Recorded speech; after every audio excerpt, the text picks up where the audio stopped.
Okay, are you ready? As I ever will be, yeah. Okay, well then, I think we should get started.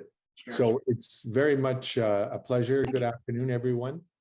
This is the final installment of the Wellness Seminar Series here at the Dahdaleh Institute for Global Health Research. And my name is James Orbinski, and I'm the director of the Dahdaleh Institute for Global Health Research.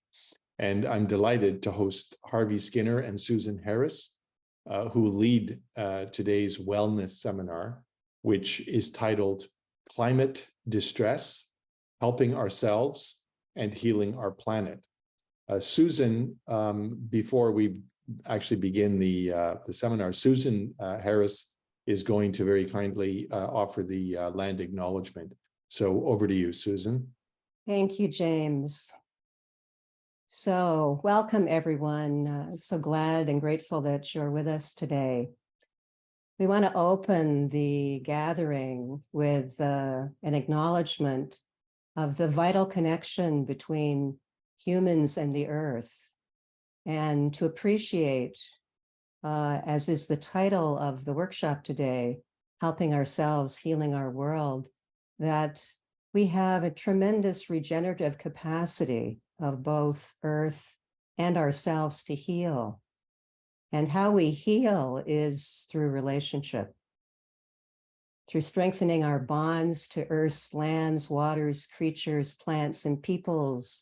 We experience our very being as bound up with recognition of our mutual interdependence. Now, in particular, we recognize that many Indigenous nations have longstanding relationships with the territories upon which York University campuses are located that precede the establishment of York University. York University acknowledges its presence on the traditional territorial land of many Indigenous nations. The area known as Tkaronto has been cared and taken care of by the Anishinaabeg Nation, the Haudenosaunee Confederacy, and the Huron-Wendat. It is now home to many First Nations, Inuit, and Métis communities. We acknowledge the current treaty holders, the Mississaugas of the Credit First Nation. This territory is subject to the Dish with One Spoon Wampum Belt Covenant, an agreement to peaceably share and care for the Great Lakes region.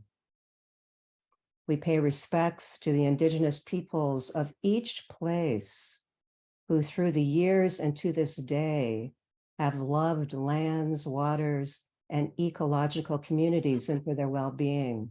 And we are grateful for their wise and loving efforts. These efforts have included generous teachings on how to live in harmony with Earth and with all our plant, animal, and mineral relations as stewards, not colonizers of the land. And we deeply appreciate that we cannot preserve a livable Earth without Indigenous knowledge and leadership. Thank you, Susan. So I would like to now, following that beautiful land acknowledgement, just introduce very briefly both of our speakers. Harvey Skinner is a professor emeritus of psychology and of global health. He's the founding dean of the Faculty of Health here at York University, and he's a faculty fellow at the Dahdaleh Institute. He has over 45 years of experience in academia, and with that as his background, his current focus is promoting global mental health and in a manner that draws on Eastern, Indigenous, and Western worldviews, I should say, and practices. He has advanced training as a Qi Gong teacher and in body-based healing practices. Harvey, excuse me, is currently co-leading the new wellness and global health wellness and self-care lab at the Dahdaleh Institute.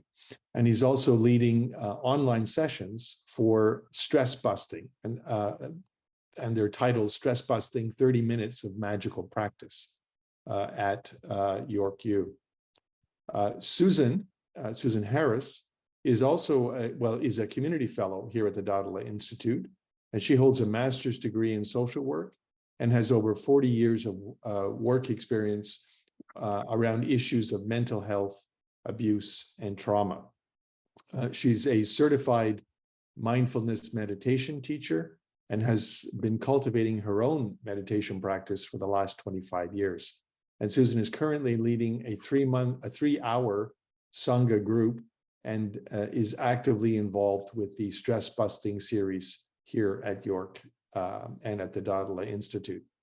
So today's seminar topic, Harvey and Susan will discuss the concept as well as the related research on climate distress. And climate distress is a feeling of mental and emotional distress due to concern about the future of our planet. Both Harvey and Susan will guide us in a reflection exercise, which will explore how climate change is affecting each of us personally. And they will then lead participants in earth-based practices for fostering self-care and resiliency. And finally, they'll discuss what we can do individually and collectively as action steps for helping ourselves and for healing our planet. The seminar format today is as follows. It's a 90-minute seminar that will end at 1:30. We'll start with about a 20-minute earth meditation practice led by Susan. And this will be followed by about a 40-minute overview, reflection, discussion about climate distress. And lastly, we'll have a 15-minute Qi Gong practice with Harvey, and I'll wrap up and conclude the seminar at about 1:25. Please just remember that for today's online seminar, the seminar is being recorded. Please mute your microphone unless you're presenting or asking or engaging in a question or discussion. And please use the raise your hand button or the chat function at the bottom of your screen if you want to ask a question. And I'd like now to turn it over to Harvey and Susan to begin your presentation. Over to you, Harvey and Susan. Thank Thank you. you very much, James. We have next slide. So we're facing a global mental health crisis about climate change, and it's particularly acute or distressful when we're looking at young people and children. So today we'll focus on the impact it's having on our younger generation. Next slide. So the pathway, and James sort of outlined this, we're going to shortly, Susan will lead us through an earth meditation practice. And then we'll look at some of the research and some of the concepts around climate distress. And then we're going to put you into small groups, triads, and breakout room. And we'll have an opportunity for you to discuss and reflect upon how this concern is affecting you personally. Then we'll come back together and we'll look at what we can do individually and collectively. And we'll end, I'll lead us through an earth element Qi Gong practice as a way of helping ourselves. It is fundamental if we're going to heal the world. And then we'll wrap up. So I'll turn it over to Susan to lead us in the next slide. Earth meditation. Thank you, Harvey.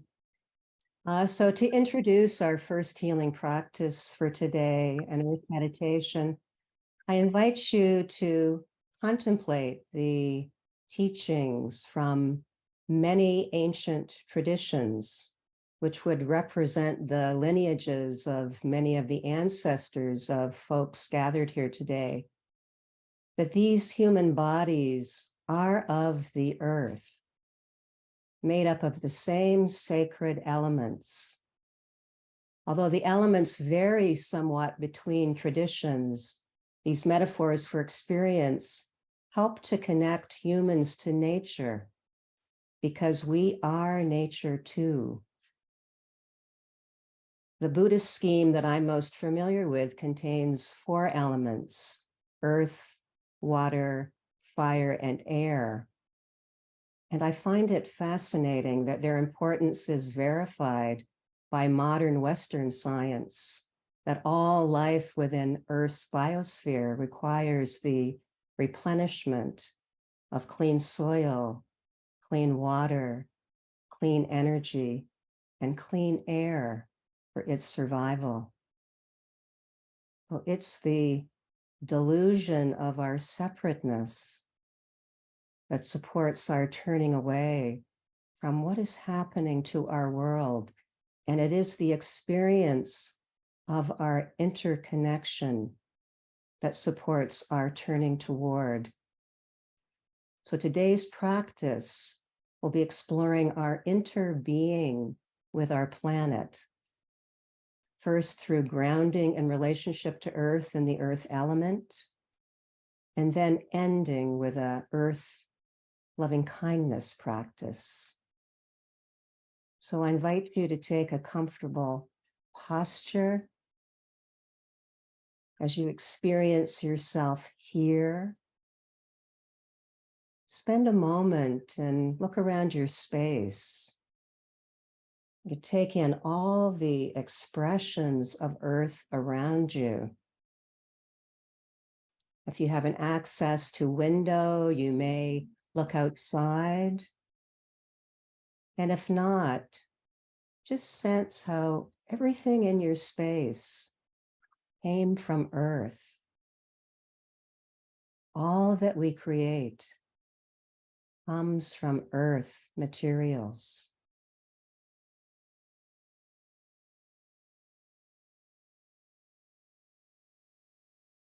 And when you're ready, allowing attention to come inward, feel into the body in whatever position you are in.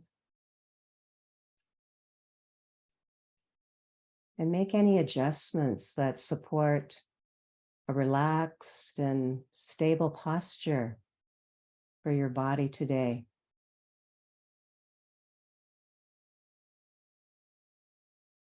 And normalizing, it can be complicated to come into the body.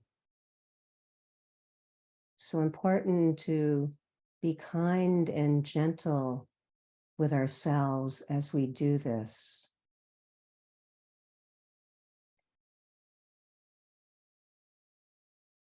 Begin to rest your eyes, leaving them open with a soft focus, or lightly rest your gaze on a spot on the ground in front of you, or you can gently close your eyes altogether. Whatever feels most comfortable for you today.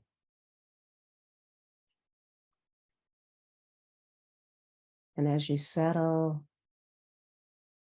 allow the body to relax and soften.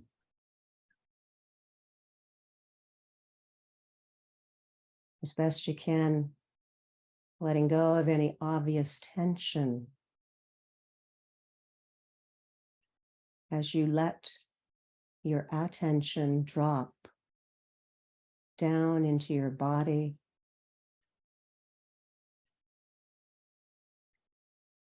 This body in contact with Earth.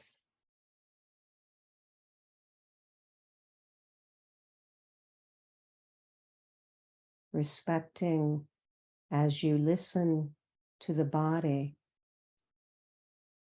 you deepen your listening to the Earth body.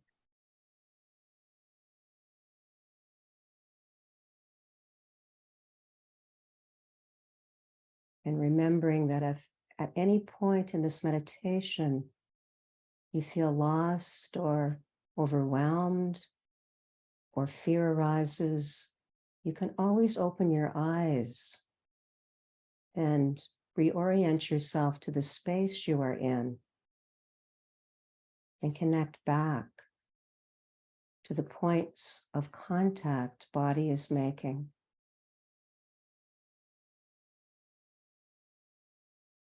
So observing now all the ways body is making contact with ground.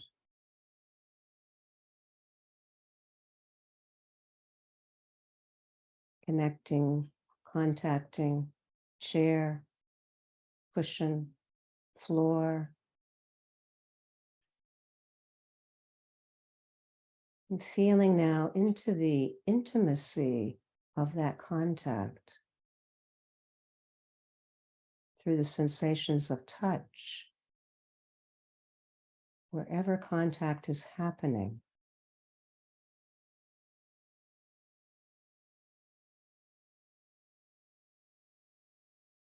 And sensing through that contact the presence of earth,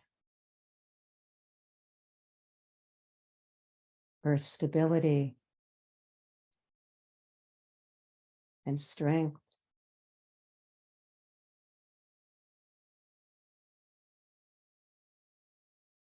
Feeling into how the earth pulls you toward her with the embrace of gravity, holding you in place,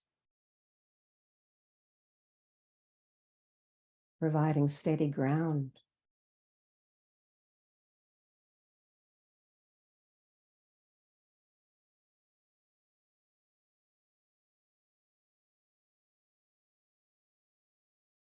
And as you tune into earth, sense her immensity and vastness.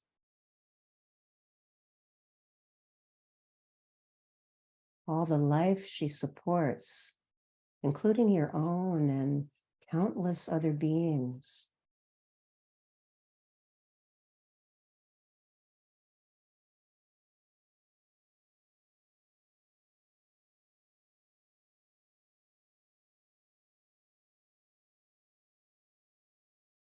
Sensing that everything that sustains you and all of life is a gift from earth.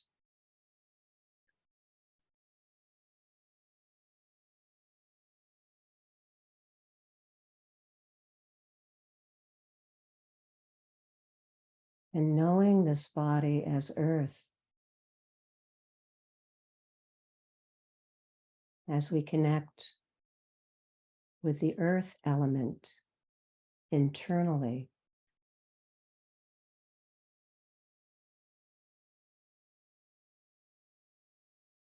earth element can be sensed in the body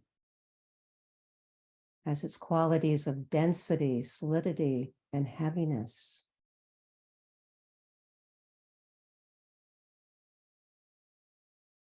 So invitation to gently scan attention through the body, feeling the weight and density of the body from the top of the head to the feet,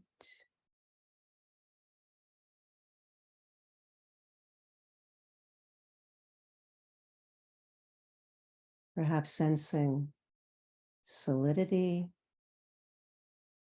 firmness,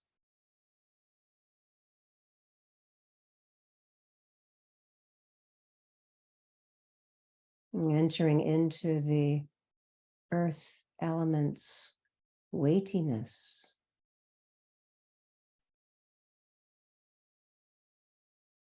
Perhaps supporting you to feel stable and grounded.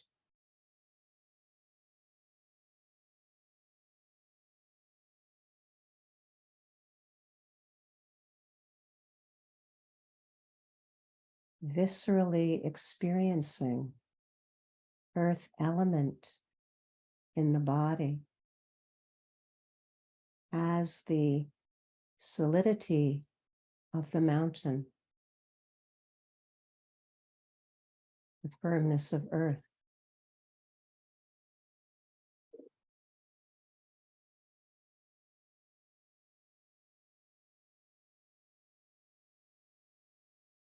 Earth inside,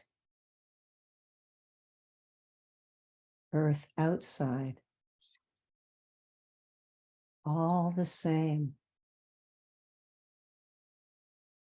no real difference.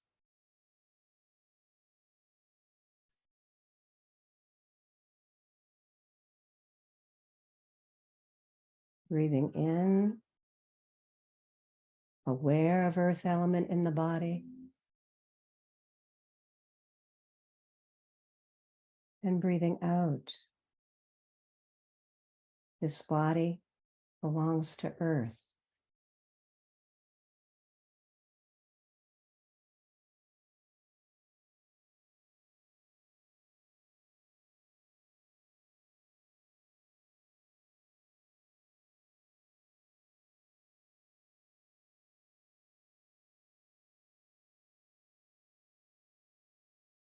Now for the remaining moments of this practice, getting a felt sense of the care and the kindness that earth is offering.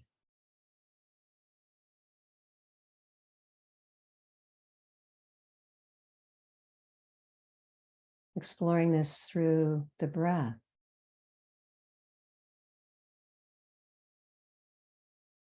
With each in-breath,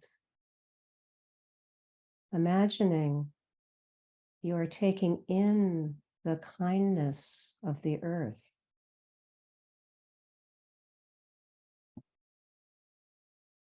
As a mother, earth is taking care of you.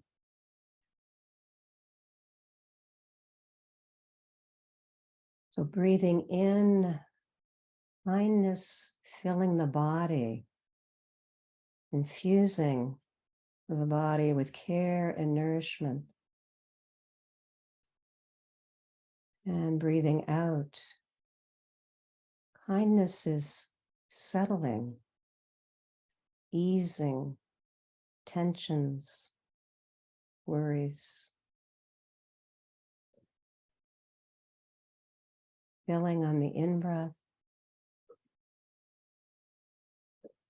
and settling and easing on the out-breath.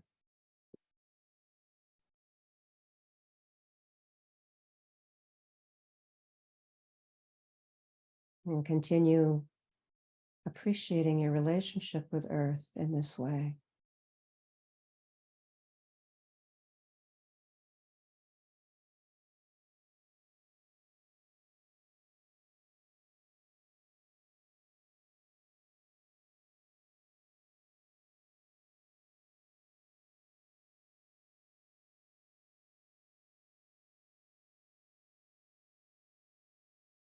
And as you're ready, adding another aspect.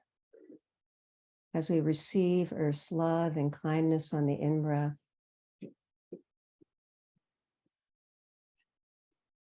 now on the out-breath, imagine that loving kindness is radiating out of your heart.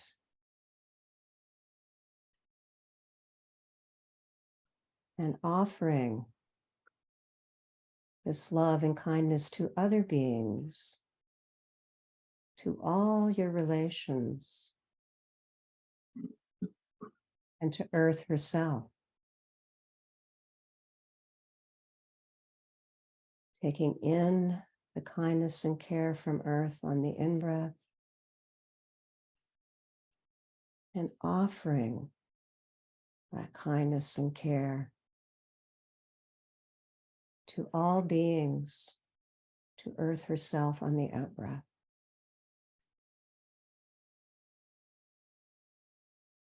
Continue receiving and offering for a few breaths in this way.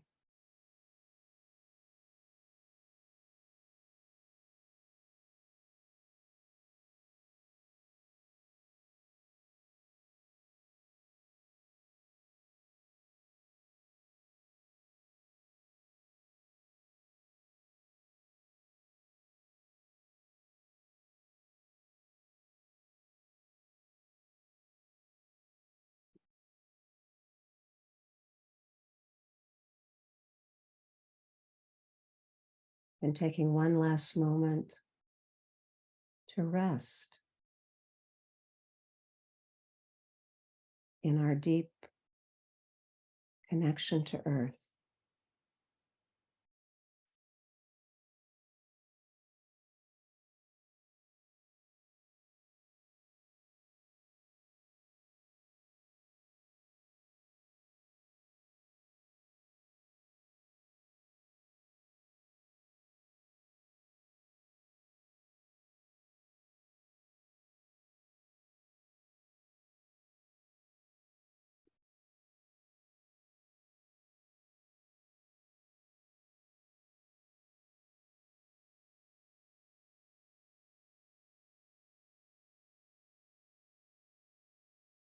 And as the sitting comes to an end, gently open your eyes or raise your gaze.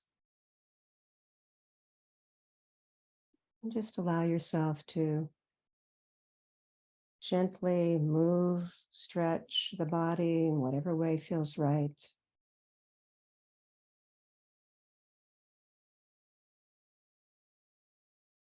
Welcoming ourselves back.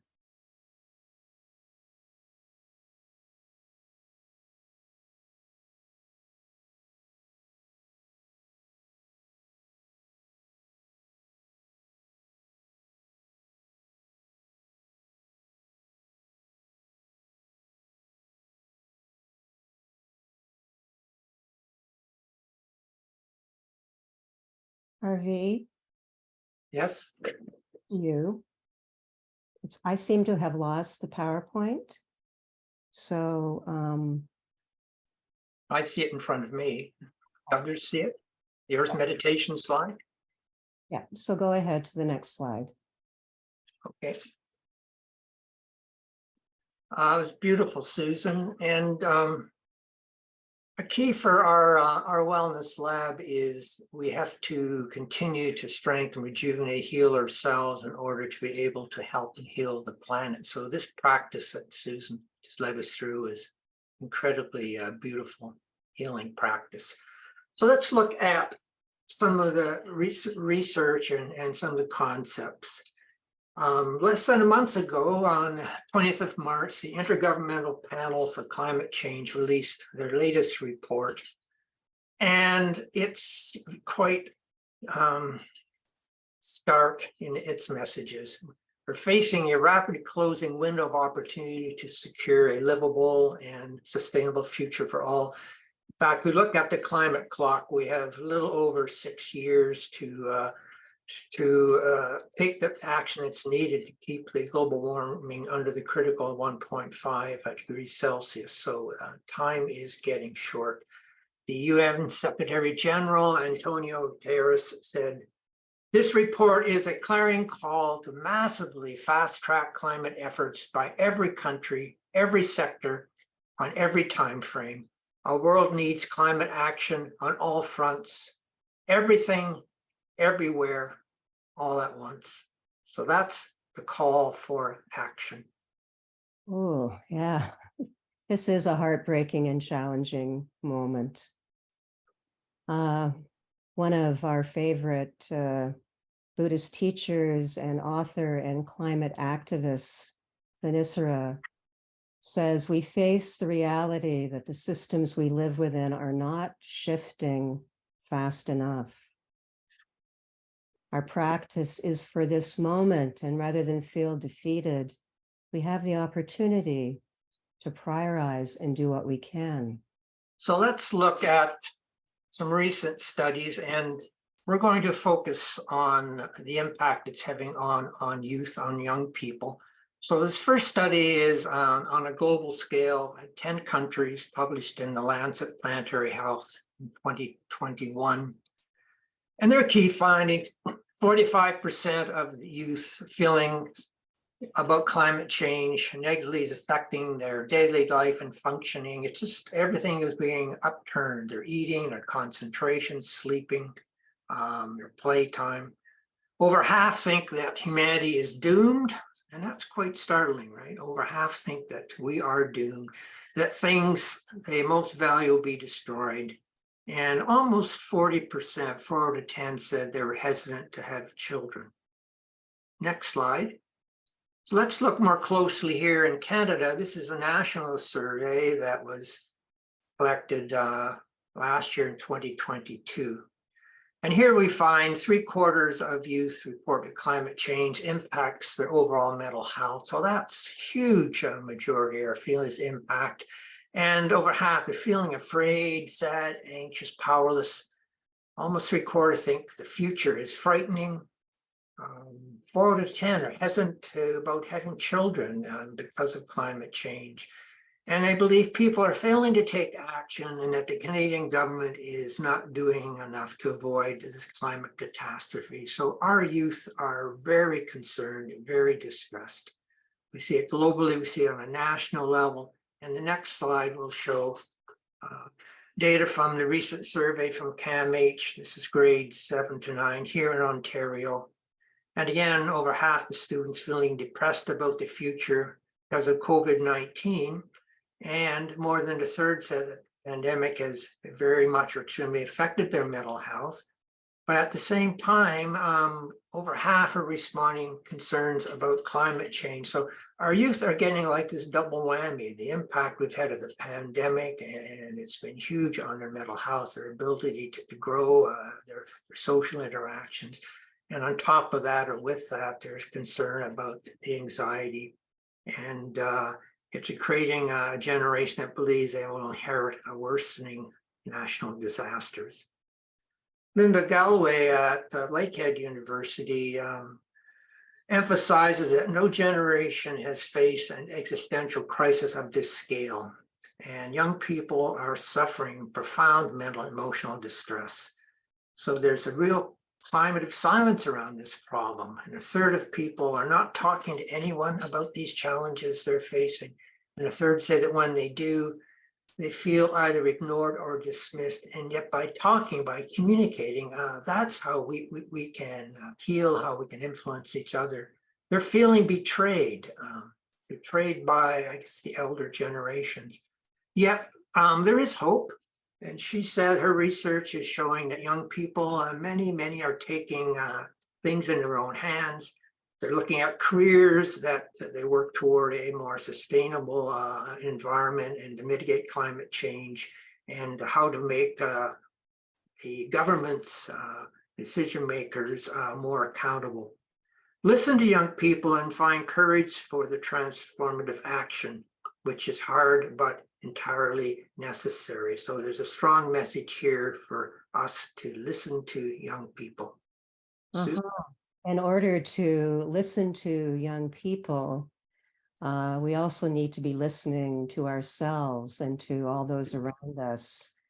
There is increasing interest in the impact of the constant news and reports and examples of how our ecosystems are being destroyed. There is a deepening crises, and many folks who are writing on this are suggesting that it's constituting a new category of trauma. So whether people are using words like eco-anxiety, which I find kind of victim blaming, or client distress, climate trauma, I think, helps us kind of understand what's happening. Why are we not just rising up as humanity and insisting that the changes that need to happen? Well, one of the things that Ziwa Woodbury, who's got a very good theoretical article on climate trauma, which is referenced there, she suggests that climate trauma is triggering all past traumas, and the vast majority of us have that, whether it's personal, cultural, or intergenerational. And this trauma lens really helps to explain our collective dissociative unresponsiveness to the climate crisis. She says in this article that it's like when we're told we have a terminal illness, when we can forget about that, we get some respite. And when we remember that, the trauma is re-triggered.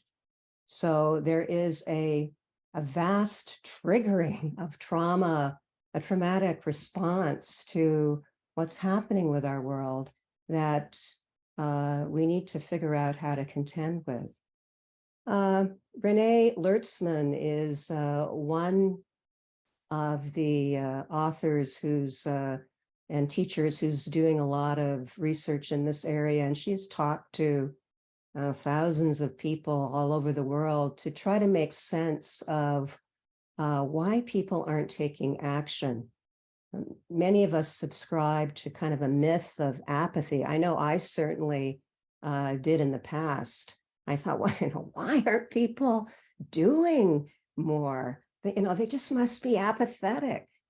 Anyway, Renee is refuting this idea in these many conversations that she's had, and is suggesting that we really need to be able to attune to ourselves and others. And she's suggesting that many people have some kind of a combination of anxiety, ambivalence, and aspiration.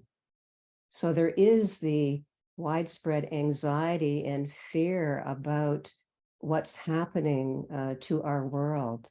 And then there's the ambivalence that kind of is linked to some powerlessness, but also not really wanting to make the wide-scale changes that are needed. It's so vast, so complicated.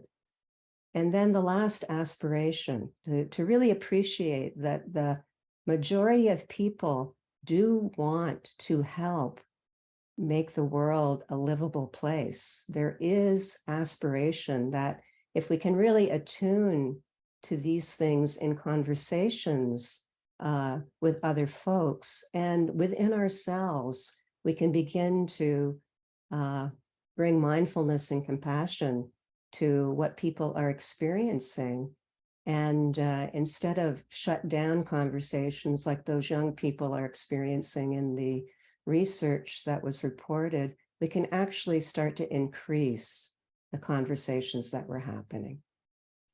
So one way of trying to understand at a deep level of what's keeping us stuck is that we are caught in a double bind. I would say each one of us has our own version of this. We feel damned if we do and damned if we don't. We still engage in practices we know are damaging and destructive to our society. And I can certainly attest to that. I'm not living off the grid. I'm still, I'm still driving an automobile with using fossil fuel. I haven't totally able to convert to an electric car yet. Much as at a personal level, I would like to, to totally be able to do everything. I'm now trying a totally vegetarian diet, so certainly that's moving in a real positive direction, because plant-based protein has a much less carbon footprint. But then certainly the worst is beef and lamb. So those are things that individual level one can do and collectively can have impact. But although we don't want to be part of the problem, it's hard to change, and at an individual level, and certainly to deal with that at a systemic level. So we need to appreciate that, the inherent difficulty, and that we're caught in this double bind that we need to talk about, we need to explore, and we need to find our own roots through this double bind, so that we at the individual level and then collectively can contribute in really positive and in meaningful ways to deal with our planet. Next slide. So we're now going to have an opportunity. First of all, if you have questions or comments, please put them into chat, and we will have time at the end to go through that. But we thought now it would be important to give it opportunity in small groups and ask again the help of Hannah, because I'm having trouble with my computer today, so I can't do the breakout function myself, but to just randomly assign everyone to a breakout group, and we'll give 6 minutes overall for this, and I will let Susan give the instructions. Okay, so Hannah, if you can put us into triads, and we'll, as Harvey said, we'll have 6 minutes. This is just to be able to open the conversation. How is concern over climate change or eco destruction, however, whatever words you want to use, how is that affecting me personally? So Hannah, if you can put us into triads for 6 minutes, and please share the time that you have, making sure each person gets a chance to add their perspective. Nice to see you, Monique. Nice to see you, Sarah and Wayne. Nice to see our friends. Right. Nice to see Coach Don. Coach Don. Beautiful to see Billy and Kathy. Is that everybody back? I think it should be. So we're going to have a few minutes now just to share, and you can do that in the chat if that feels more comfortable. You can do it by the hand raise, or you can do it by just putting your mic on, and just let us know, how was it to share with some others about how this is impacting you? I'm seeing the breakout room. I'd be in front. interested if my two partners in my trio even gave some reaction to the way I was coming at the issue, because we didn't get to finish. We needed a few more minutes. I would love to say I loved I was in Don's group, and I was like, no, we can't end. He was in the middle of a sentence.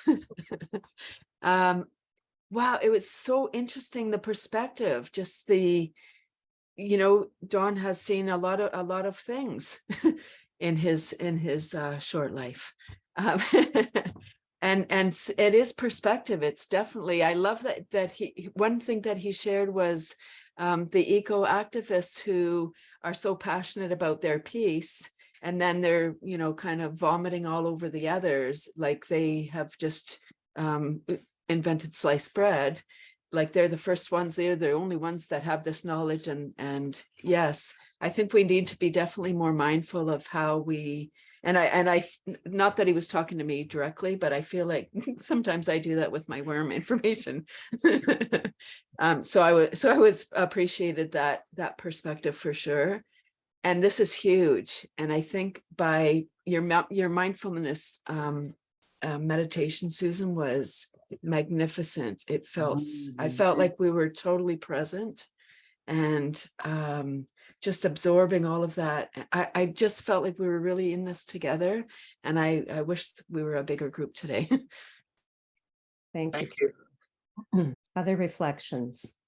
Billy, why don't you go for us? Well, what about, James, if we reflect together out loud? Okay. Because something moved you to say that right now. So what moved you to say that? And then I'm delighted to join with you. Well, so I mean, one of the things that I expressed with Billy in our discussion was a concern that there's a kind of a risk of medicalizing eco-anxiety. Even to call it anxiety, I think is medicalizing it.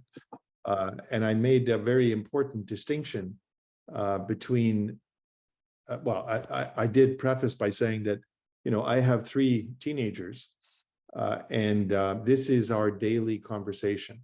The issues that you're talking about, and the angst and the concern and the sense of dread, that teens feel. This is our daily conversation, and it's their friends and when they're here at the house and so on. This is something that is part of reality. And so I made a very careful distinction between the feelings that people have, whether they're young or old or almost old like me, the feelings that people have about reality, right? So reality is something that is occurring and that we are experiencing, and we then have feelings about that experience. And if we simply focus on the feelings, then what we risk doing is medicalizing and making the feelings a pathology, when in fact those feelings are in many dimensions completely legitimate and actually 100% accurate responses to the reality that we're in. And so I make the important, I think, distinction between the reality and the feelings, and how then one responds to those is extremely important. And if we just simply focus on the feelings and do not focus also on reality, then we risk actually accelerating the very causes and conditions that have given rise to this crisis. And I have many other thoughts, but I'll stop there. I think one of the links we're talking about together, James, is how that individualist notion, individualist way of understanding, as you're saying, the concern about medicalizing it, that's really the response that we have seen across every form of oppression, every form of harm, that we pathologize the responses instead of understanding these responses as adaptive, understandable responses to the realities we're experiencing. And as our Earth, and as Susan and Harvey are so beautifully bringing to us, that all of our responses need to reflect that interconnected, interbeing way of responding. As you were saying that your children, your children are concerned about having the feelings about the climate realities. And I said, oh, how many in the homes of how many Indigenous and Black and brown beings do they talk about the feelings they're experiencing around racism, and how vital it is for us to make these links between the impacts and feelings of these systemic realities, these systemic oppressions, and how we gather the generativity of gathering together to recognize this interconnectedness as the way of us moving forward that links together all forms of oppression, that organically extends out, as you so beautifully are bringing to us, Harvey and Susan, the organic extension out into our how we are the Earth and the Earth is us. So this organic extension to the climate concern and that hopefulness that you were referring to in one of the studies around young beings seeking ways to take action and seeing themselves in that place of generativity. So these were some really significant and powerful, I think, insights and feedback. And I think it shows the value of listening, of dialogue, and we need to do this more and more. I wonder if we could just move on, and we have a bit more time at the end for some discussion, but see the next slide. So just continuing on, so what is a way forward and action steps? And I think we have to caution. I think it's very much from what we're experiencing in Canada with Truth and Reconciliation about the Indigenous peoples, colonization. It's the importance that we have to begin with listening and understanding the truth and not trying to jump into action too quickly. So it's all about the importance of talking. And we know from working with trauma when people gather together to share their experiences, their hopes and fears, that can be incredibly helpful, even therapeutic. And that knowing that you're not alone, because so often we feel it. I'm the only one feeling this way. And can be for like our young people, knowing that they're not alone, knowing that adults actually are willing to listen. And I'm glad to hear that James is having that ongoing dialogue, with his 3 teenagers. And that's a vital step, that listening, and that really helps with the healing, allows us to address the strong feelings, and reminds me of Carl Rogers, her famous quotation of listening, of the empathic kind is one of the most potent forces of change. So we need to avoid trying to jump into quick solutions and go through this careful listening phase. Next slide. About a week ago, I came across this marvelous book by Heidi Roop on the Climate Action Handbook.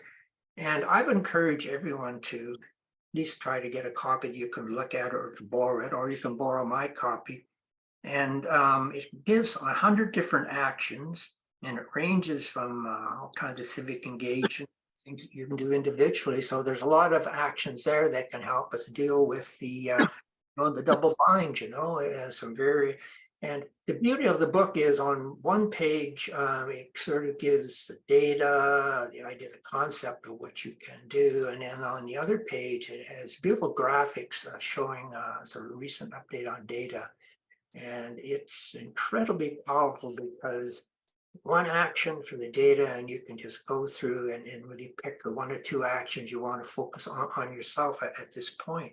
So I think it's, to me, one of the most amazing kind of books that I've seen. Amazing, and I think in a helpful way, providing information, but also then just very clearly gives us a lot of very specific steps going through all these different domains.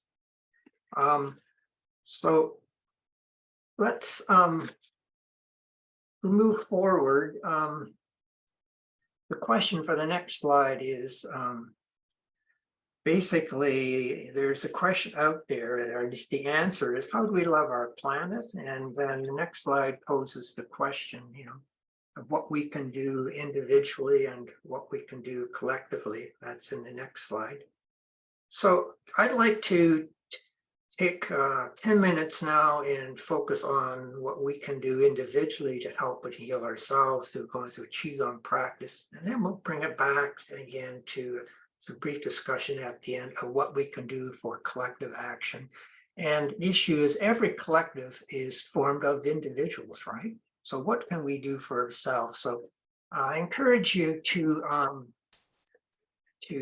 going to stand up, and hopefully I can get the full screen showing on me. I find it's good to do either in bare feet or slippers, or if you're comfortable with those. And stand up for a moment and just sort of loosen up. And we'll start with the standing meditation. This is another way of doing a meditation, and this is the classic version. It's called Wu Qi. And stand with your knees, shoulders soft, and a little string is holding you up to the cosmos, and your shoulders relaxed, and your arms are down, and just gently pointing to your side. And just start to breathe in slowly through your nose, in and out. Soften your gaze. Wu Qi can also be understood in English as no feeling empty, but it's empty in a full sense. It's kind of the opposites, the yin yang sense, and empty in a sense of feeling grounded. So feel the the 9 parts of each foot. You have 5 toes and 2 balls of your feet at the middle part of your heel. There's 9 connections. Feel your feet, how they're grounded from the floor into the earth, and how a little string is linking us up to the heavens, to the cosmos. So we're going to do a few earth-based practices. So traditional Chinese medicine, one of the classic mechanisms you use or system of understanding, I look at the 5 elements: water, metal, wood, fire, and earth. And we'll focus on the earth element, and it's located sort of with the spleen, the organ system, and the stomach. And it's all about balance versus worry. And when we get upset, right, we carry that worry in our stomach, like, you know, we embody that. So let's begin with Buddha holds up the earth, so your feet shoulder width apart, and just inhale and just let your hands rise up slowly overhead, not totally up, just a little bit of a bend sort of in your elbow. So straight, and then let them float down as you exhale. So we inhale. Hold a little extra stretch, and then exhale. Going slow. So just follow your breath. Don't think about the movement, just let your arms and that just follow your breath. And as you're doing this movement, bringing up earth energy, Qi is the life or energy from the earth. And we're just holding it up and in with our hands, fingers, and antenna. We're getting energy from the heavens. And we're bringing that back down through our bodies. Qi, the life force energy, it's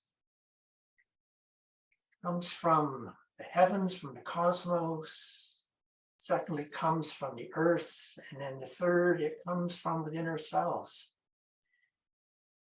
It's from the food we eat, the air we breathe, the water we drink. And we live in energy fields. So we're just activating these beautiful energy fields. Let's do this once more. And exhale.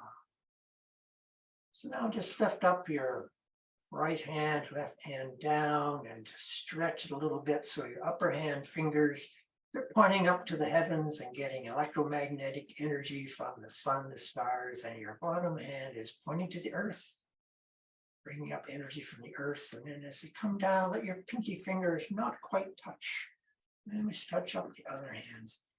So this is called, this practice is between heaven and earth. And here we're touching these two magnificent energy sources, heaven and earth. And as you come up, you may just stand a little taller. And as you're, with your hands, you can bend your knees a bit. And then exhale, coming up. Inhale, and then exhale, coming up. Beautiful, everybody. Soften your gaze. And just the Qi practice is allowing us to get in touch with our mind, with our body, our spirit, our environment. So it's a version of the medicine wheel, the different quadrants and how we keep them balanced. This is what Qi Gong is all about. And when we're healthy, our bodies are in balance, and in health is on one of the systems gets out of whack. And in Western medicine, that's your blood pressure gets too high, your heart rate's too fast, etc. We'll come back down. Now, let's do a version of practice called embrace the tree. So imagine in front of you this beautiful, big, massive tree, and just put your hands out and embrace it. So you're standing fairly erect.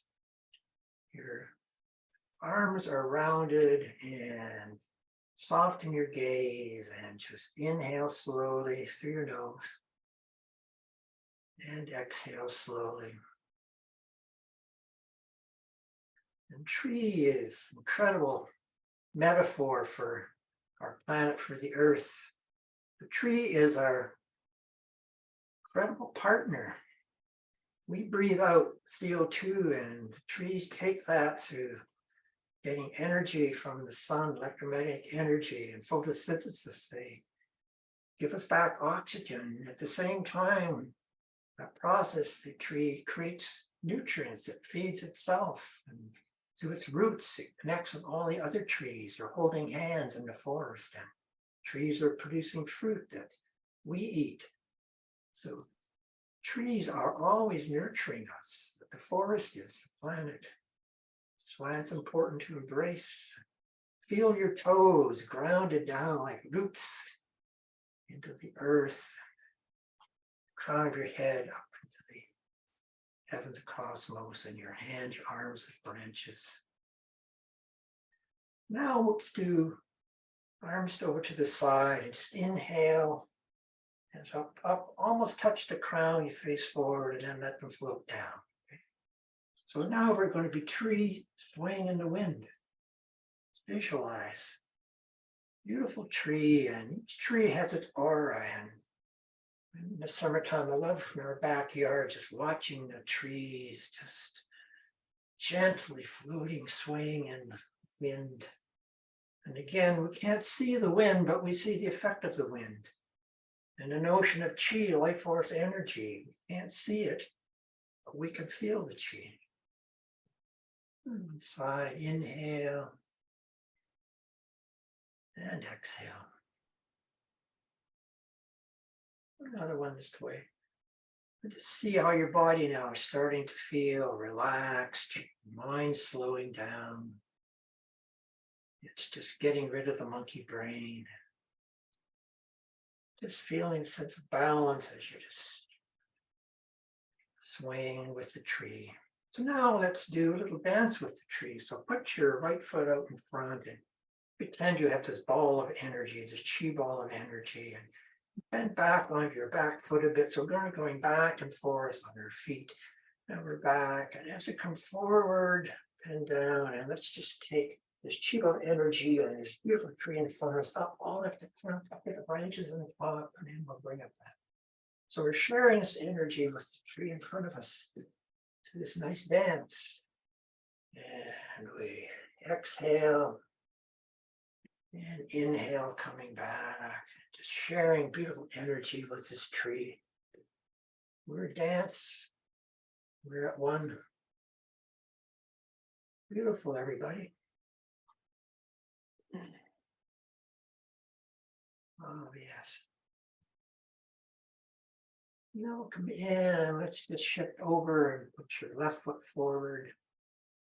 Okay, and we shift back on our back foot the weight, and then we forward, and we're bringing this ball of energy all up the trunk of the tree, up to the branches, dancing with the tree.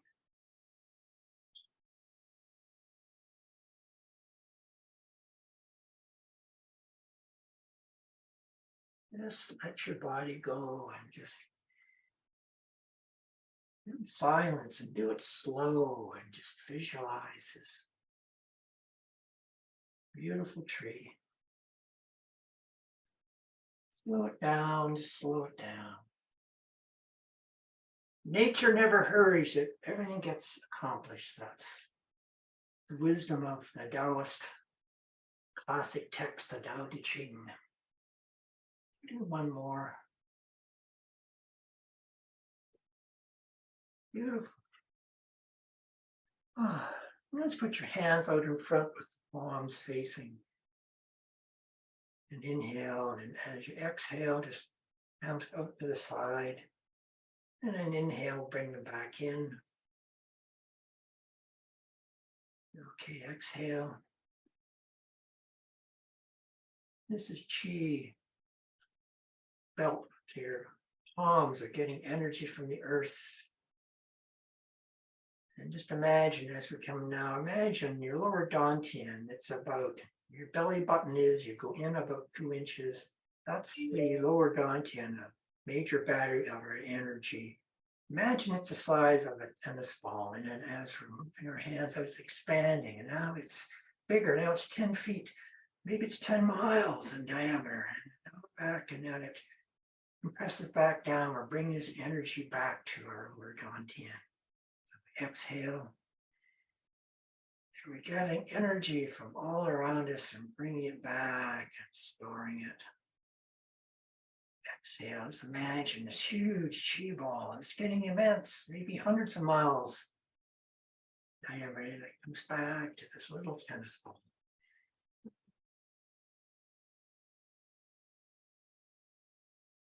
Let's do this one more time. And now come in and just put your hands just over, just below your belly button. This is the lower dantian. This is where a major source of energy, it's where our digestive system is, but it's much deeper understanding principle in traditional Chinese medicine. Just massage it a little bit and reflect on our practice and how you're feeling, because this is a great way for grounding, for centering.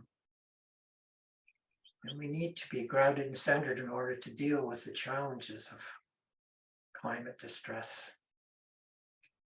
And I'll just leave with inspiring words of Angel Kodo Williams. Without inner change, there can be no outer change. Without collective change, no change matters.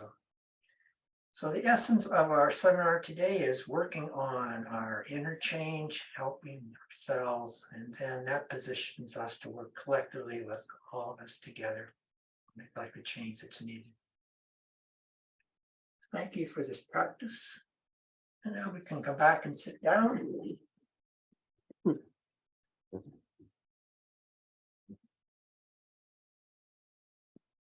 And we have a good 5 minutes or more for really to continue the dialogue, to continue the listening, and just how are you feeling?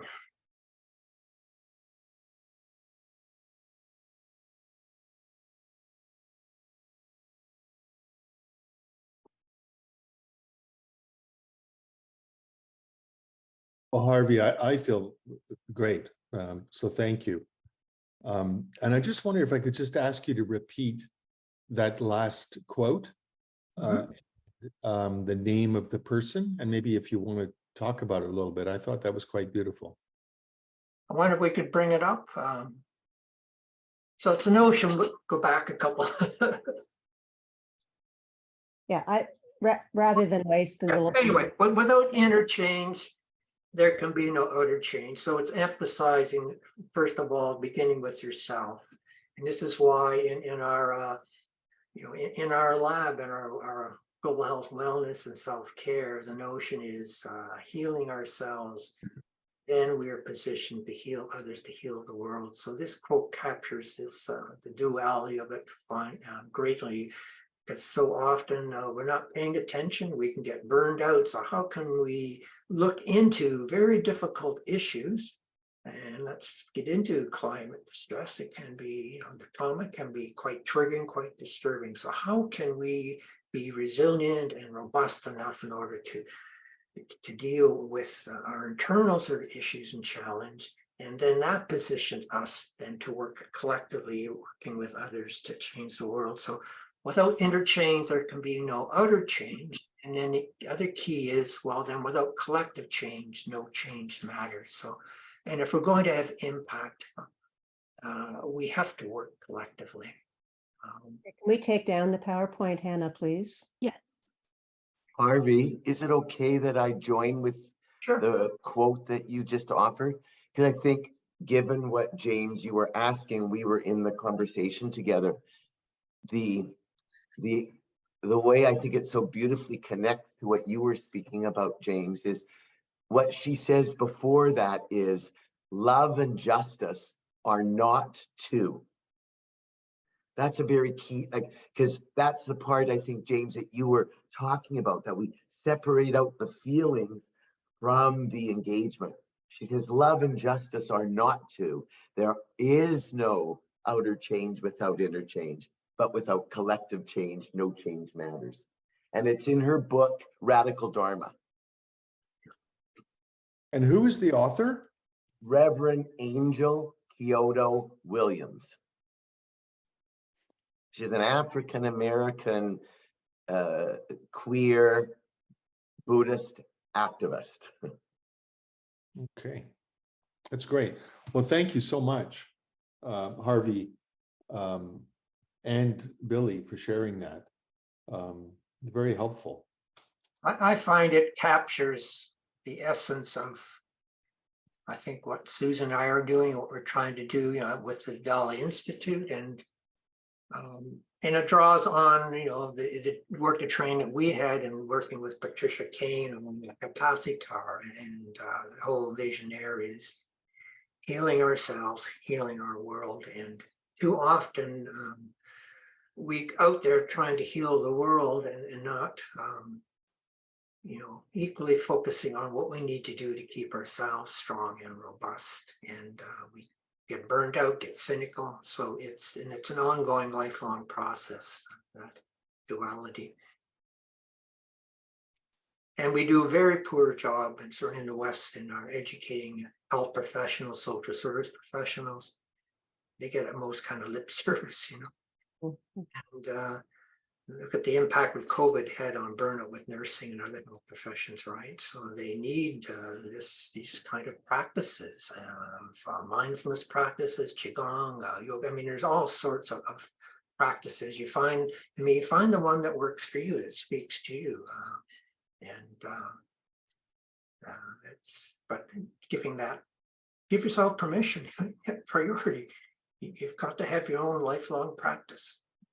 So we had thought that it would be lovely to end with intentions, so considering intentions that each person here wants to make for their own individual and collective change involvement. So we would greatly welcome folks to put that in the chat, or to offer that out loud to the group.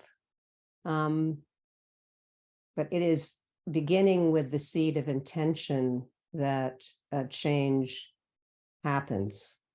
Can you read the chat, Susan? I can't access it. Thank you, Harvey. Lots to think about. Thanks, Harvey and Susan. In terms of an intention, I intend to look up that book by Heidi Roop, the Climate Action Handbook, and hopefully my local library will carry that, and intend to get that and take a look and see what I'm inspired from there. Thank you for that title and for this session, Susan and Harvey. And then the beauty of the book, and it's upstairs, I forgot to bring it down, but it goes through about 8 different themes, and some of it's part of what you do this personally, partly is what you can do, really the collective actions, and what you do pushing politicians. I mean, it runs a spectrum, but it's very practical, and there's the science-based, research base behind the data, and it's all, as I say, beautifully laid out. Each action is on 2 pages. One, this is a description, and then there's graphics showing, the data, supporting data on it, and it's quite incredibly informative. It's a great book. We have another thank you in the chat, and an intention to read Radical Dharma, and another intention to teach my grandchildren and other children. Mm-hmm. It's salient to me at this point, and Susan will now have 8 grandchildren, and number 9 arrives in July. So, what's their world like? What's it going to be like? So it's pretty motivation for Grandpa Harvey and Grandma Susan, and we all have our families, and that's a place we can all start with. We have another intention to remind those around me of our daily actions and how it impacts the world. And another intention to continue education about the possibility of composting indoors, worms everywhere to manage food scraps and paper. Yep. I guess my closing comment, I would like to thank Susan and Harvey for a wonderful hour and a half. Really impactful, and I look forward to picking up the conversation with both of you. The main thing that's been happening with me in the last few months attending the weekly seminars that James arranges with his team at the Institute, is I have watched, and my experiences have unfortunately been, as my discussion group person described, that so many of the radical climate activists have ended up turning people against each other, setting battles. And to me, they've ended up hurting the cause rather than helping. And suddenly I hear a group of health advocates using the term planetary health. And I'm sitting in on those discussions and finding it's maybe only a subtle nuance of language, but it allows us to practice systems thinking, which is the language of the new world we're living in. And it invites people from a much more diverse background to come together and chat. And so I am excited about learning more about what James and some of his researchers really mean by planetary health. And I hope they can keep placing it in a mode that allows people that would not come together easily around a climate change discussion. And yet it is essentially the same fundamental discussion. But the planetary health theme seems to be more inviting for collaboration. Okay, thank you. All right, so we're a minute past our 1:30 mark. James, are you wanting to say something to close, or? Yeah, I'll just say very quickly that I think Harvey and Susan, you've done a really beautiful job in terms of creating a space where we can genuinely feel our feelings and where we can share that experience, and also creating a space where we can frame really beautifully, Harvey, as you concluded, you know, with the words of Reverend Angela Kyoto Williams, where we can frame a way of being and a way of seeing into the future. And it's that essentially without inner change, there can be no outer change. Without collective change, no change really matters. And so I would just really like to thank both of you for bringing that incredible wisdom into the thinking and the approach that we're trying to cultivate at the Institute around planetary health. So thank you both, and thank you to all of the ones who joined and shared. So thank you. Thank you all, everybody. Mhm. And there'll be many more things that will follow over the spring and fall. We have lots of plans to continue on this theme, so stay tuned. Thank you. Thank you again, Susan and Harvey. Bye-bye.